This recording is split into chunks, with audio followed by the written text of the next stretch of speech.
Afət Fərman qızı, sən mənim adımı çəkə bilmirsən, amma mən sənin adını çəkərək danışıram.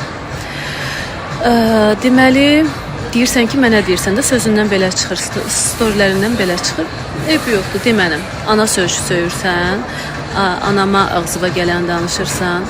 Amma nəzərvə çatdırım ki, mənim anam 23 yaşında evdar qadın olaraq, evdar gəlin olaraq dünyasını dəyişib.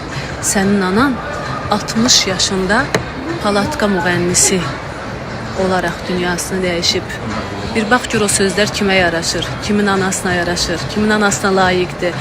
Və mən ana görmədən böyüyən bir qız göz qabağındayam.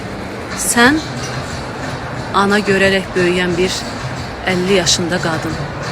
Sənin danışığına bax, mənim danışığıma bax. Sənin rəftarına bax, mənim rəftarıma bax.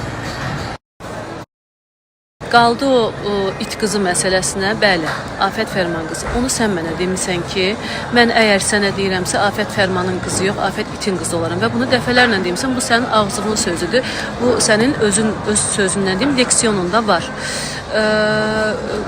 Bir məsələni də qeyd edeyim. Deyirsiniz ki, burada sevgili, Rusiyada sevgili, buradakı sevgiliyə deyirəm, nə bilim, Rusiyadayım, 3 paltar dəyişirəm. Bu necə fəngiyyatda danışırsınız? Birinci, mənim uşaqlarımın atası Azərbaycanda yox, Rusiyadadır. Uzun müddətdir ki, artıq Rusiyadadır və orada iş görür, orada yaşayır. Və bir də, yaxşı, paltarı dəyişdim, bəygəlini də mi dəyişirəm mən orada? Mən tək şəkil paylaşmıram. Mən bütün toylarımdan bir şəkil, bir video paylaşıram. Videonu nə edirəm bəs mən?